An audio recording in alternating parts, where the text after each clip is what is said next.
सद्गुरु, अलग अलग आध्यात्मिक संप्रदाय अलग अलग रंगों की पोशाक पहनते हैं। क्या रंगों का आध्यात्मिक विकास पर कोई असर होता है?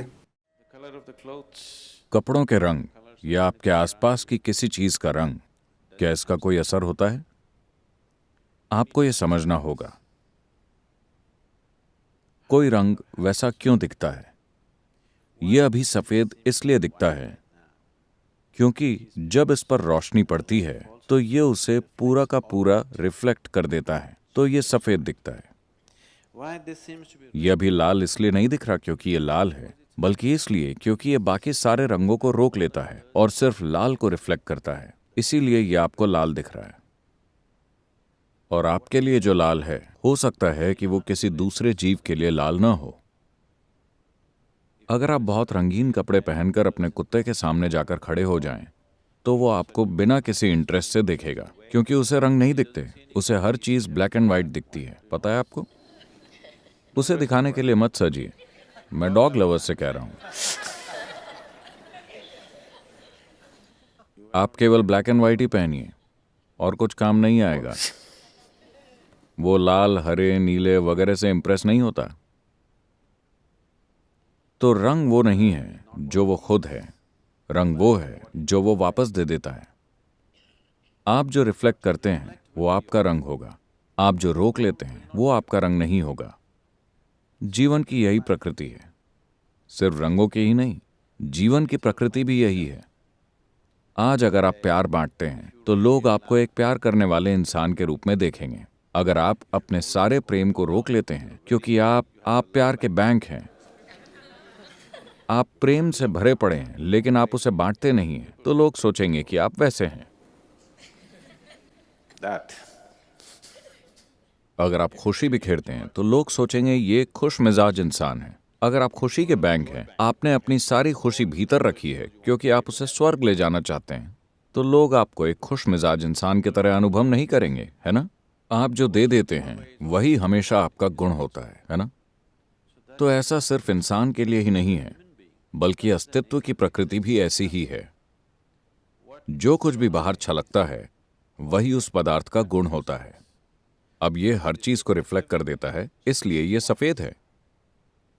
वो केवल लाल को रिफ्लेक्ट करता है, इसलिए वो लाल है। वो केवल नीले को रिफ्लेक्ट करता है, इसलिए वो नीला है। बाकी हर चीज रोक ली गई है। इसने जो रोक लिया आप उसे नहीं देख पाते। ये जिसे दे देता है आप उसे ही देख पाते हैं। तो रंग मनुष्य की चेतना के लिए किस तरह से महत्वपूर्ण है, या किसी भी आध्यात्मिक प्रक्रिया के लिए?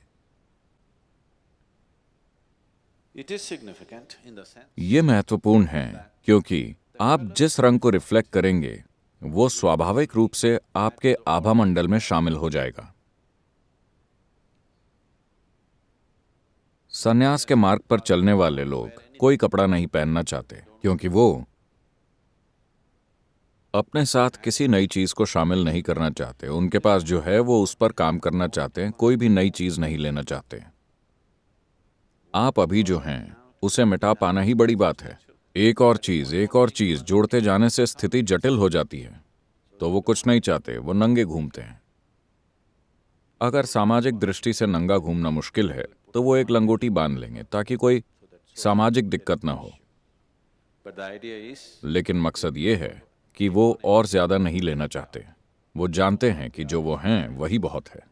इसके दूसरे पहलू भी हैं, वो अलग बात है। मैं बस रंग के बारे में कह रहा हूं। तो नारंगी रंग, शरीर में जो चक्र है,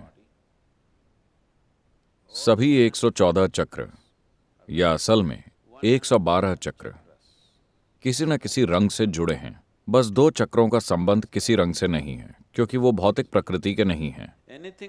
अस्तित्व में जो भी चीज भौतिक है वो स्वाभाविक रूप से प्रकाश को रिफ्लेक्ट करती है। आप समझ रहे हैं?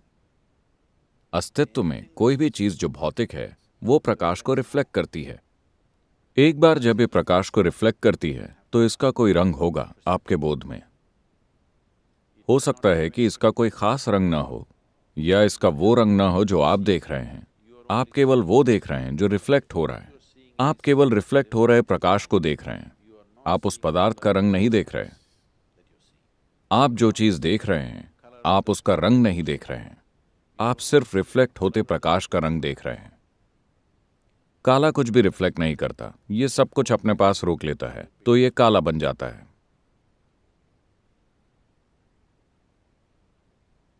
आप देखिए, हम कहते हैं कि घास हरी है। नहीं, घास हरी नहीं है, ये हरे रंग को छोड़ देती है, तो हमें ये हरी दिखती है। आकाश नीला है? नहीं नहीं, आकाश नीला नहीं है। आप वहां जाकर देखें, वहां कोई नीला रंग नहीं है।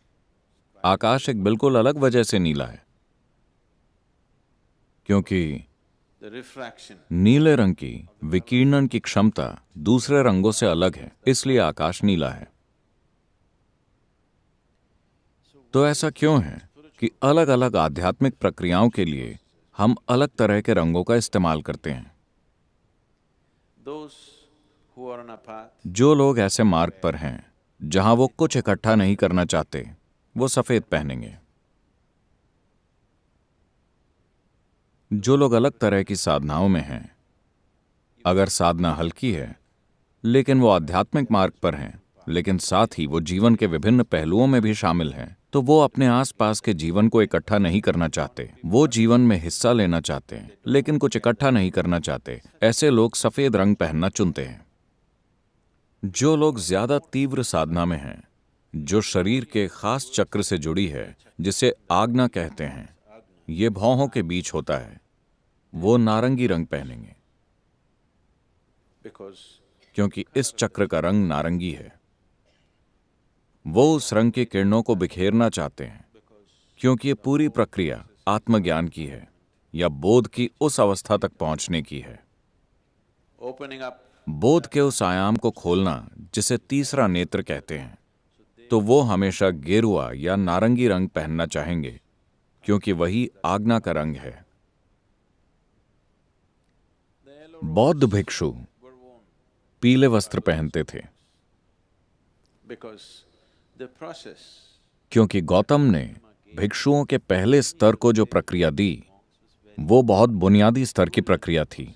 उन्होंने लोगों के लिए इस प्रक्रिया को इसलिए चुना क्योंकि इसके लिए किसी तैयारी की जरूरत नहीं थी, लेकिन वो एक चेतना की लहर पैदा करना चाहते थे। इसका मतलब है कि वो किसी भी शहर में एक दिन से ज्यादा नहीं ठहरते। वो लगातार गांव गांव, शहर शहर घूमते रहते हैं। लोगों को किसी भी अभ्यास के लिए तैयार करने का समय ही नहीं था, तो उन्होंने जो अभ्यास दिए वो बहुत बुनियादी स्तर के थे, लेकिन फिर भी वो उन्हें भिक्षु बनाते गए।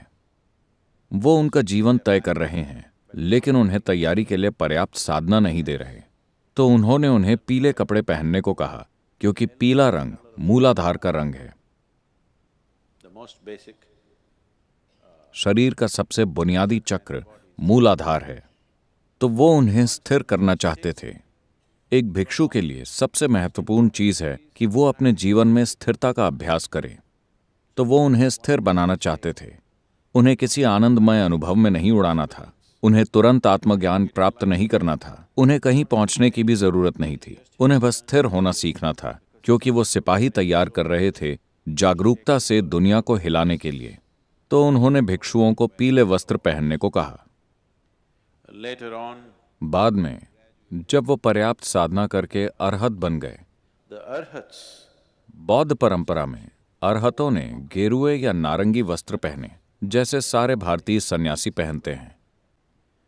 लेकिन तब गौतम के गुजर जाने के बाद, जब उन्होंने बौद्ध जीवन शैली को लोगों में फैलाने की कोशिश की, भारत में आबादी के कम से कम 30% लोग सन्यासी या भिक्षु प्रकृति के थे।